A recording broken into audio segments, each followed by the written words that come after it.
Hey,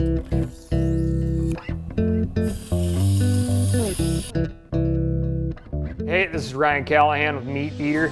I'm going to show you kind of my kitchen setup and also show you how to get comfortable with sharpening your own knives, which is something you need to know how to do. Like, you learn how to breathe, you learn how to sharpen a knife. It's kind of one of those things. Okay, so I have 3 knives all the time in my kitchen. I don't always hold them like this, but I am for you.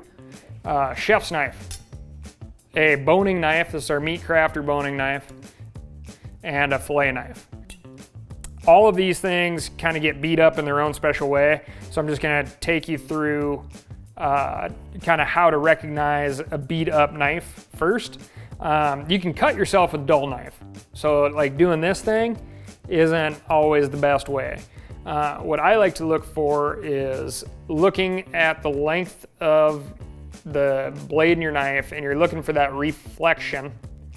And you can look as you kind of like flex this knife in sunlight or a kitchen light, and you can see where this reflection is dull in some areas.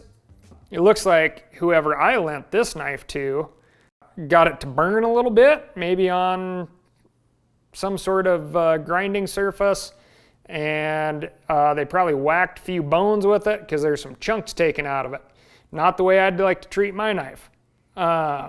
So what we need to do with this one is to bring it down to one even surface, which will get rid of all those nicks and scratches. And then as we sharpen across that now even surface, you're gonna have the same reflection across the whole length of the blade on both sides. I'm going to use this E5 kitchen sharpener here.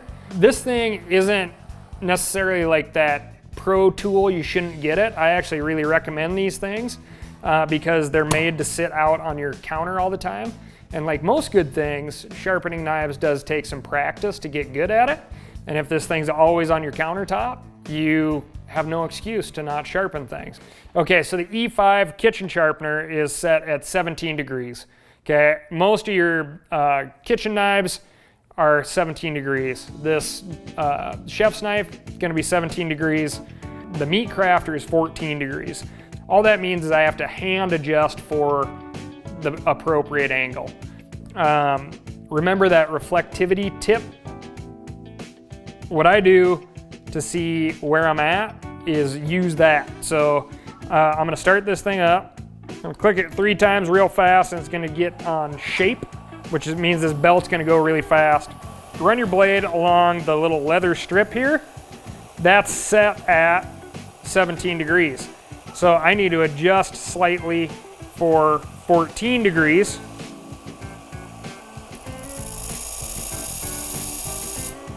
And I'm gonna look and see, and so by going in the middle, I can see if I'm off on both sides just very, very clearly. And I need to hand adjust a little bit more. So basically I'm using my thumb as a guide. When this thing's on fast, that's when you're really taking off the most amount of metal here. And what you're gonna do is you're gonna move this thing through about a second per belt width. Width is about like that, so it's a second, a second, a second, a second, a second, a second, a second. And if you pull this thing out and you feel on the opposite side, you're gonna have something that kind of makes your hand stick. And that's what people call the burr. Okay, and then you're gonna flip it over to this other side and you're gonna knock that burr back off. But it's gonna build up the other side. And then you're gonna jump over to the other side and you're gonna knock that burr off. And it's gonna build up this side. And you're losing metal. You can actually see metal fly off. You're building up a big burr.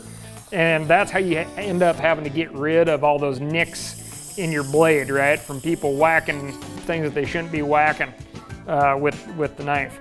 And then you're gonna slow this down and you're gonna start evening this thing out. And you can see now that I don't have any big nicks in this blade, which was the main thing. I didn't have much of a tip left on this blade, Now I have a tip again, which is always nice. And then my metal is even. My reflectivity test is even all the way across, which is going to mean you're not going to have a dull section and a sharp section on your blade. So that's as good as I want to go with the electric kitchen sharpener. So I'm going to move to the kind of more old-fashioned, if you will, like hands-on process, which is a whetstone. Super fun to mess around with. And you'll be able to get a nice, even, very sharp edge on your kitchen knife. I've had this stone soaking in water. This is just water. And again, this has a guide of 17 degrees, but I need to adjust slightly for my degree on the Meat Crafter, which is 14, which is really easy. And again, you know, you're working with something that's really gonna hold up really well. So if it takes you a couple of strokes to find that angle, that is totally fine. There's my impact point for 17. Adjust a little for 14. And I can kind of give that a look. It looks all even Steven in my reflectivity test. So I'm at least being consistent with that angle somewhere in that 17.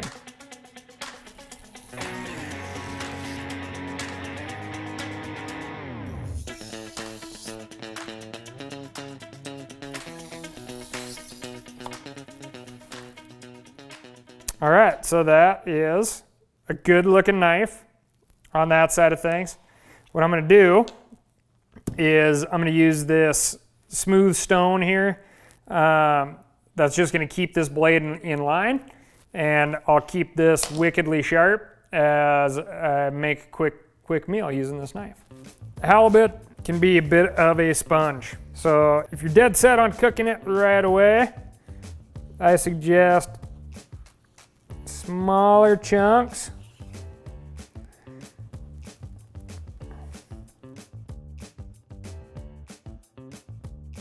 All right, so this is why it's nice to have a sharp knife with relatively delicate flesh. If you don't have a sharp knife, you're just going to turn it into mush just by cutting through it.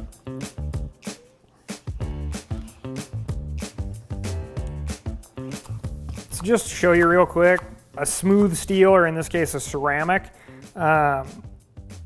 is for honing, right? Which is just making sure that your blade is straight, it's in line. It should run off this ceramic stone just like butter. And if you hit a spot where it hangs up a little bit, provided your stone is nice and clean, then you just smooth it back out. Just a little bit of pressure. And all you're doing is taking that blade that's tipped over, it's getting a little bit of a burr, or it's just a little wavy, and you're standing it back in line. And that's just a maintenance thing. So like every time I touch this, I grab this thing out of the drawer and give it a couple of, just to see where my blade's at.